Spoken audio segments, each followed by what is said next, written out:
అందరికీ good morning. నేను గుజరాత్కి వెళ్ళిన తర్వాత నేను ఏం నేర్చుకున్నానంటే, ముఖ్యంగా నేను పార్టిసిపేట్ అయిన ప్రేరణ ప్రోగ్రాంలో మన ప్రధానమంత్రి శ్రీ నరేంద్ర మోదీ సార్ గారు 2047 ఇయర్ కల్లా భారతదేశాన్ని వికసిత్ భారత్గా చూడాలనే ఆయన విజన్ని మొత్తం భారతదేశంలోని పిల్లలకి స్ప్రెడ్ చేస్తున్నాడు. మొత్తం ప్రేరణ ప్రోగ్రామ్ 3 years అయితే ఇప్పటికి 1.5 year అయిపోయింది. ప్రతి ఒక్క డిస్ట్రిక్ట్ నుంచి టూ స్టూడెంట్స్ని తీసుకొని ప్రేరణ ప్రోగ్రాంలో వాళ్ళకి మొత్తం 9 థీమ్స్ ఉన్నాయి. శౌర్య అండ్ వినయ్, సేవ అండ్ కరుణ, ఇట్లా 9 థీమ్స్. ఒక్కొక్క థీమ్ పైన ఒక రోజు 2 థీమ్ల పైన క్లాస్ ఉంటుంది.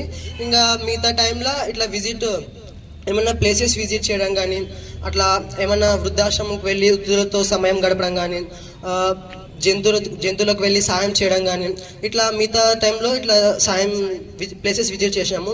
నేను నేర్చుకున్నది ఏంటంటే, ఈ మొత్తం 9 థీమ్స్ పైన మనం ఎంచుకునే రంగం పైన మనం ఏదైతే ఒక గోల్ ఎంచుకుంటామో ఆ గోల్ పైన ఫస్ట్ ర్యాంక్గా నిలబడడం ఈ థీమ్స్ యొక్క ప్రభావం అన్నమాట.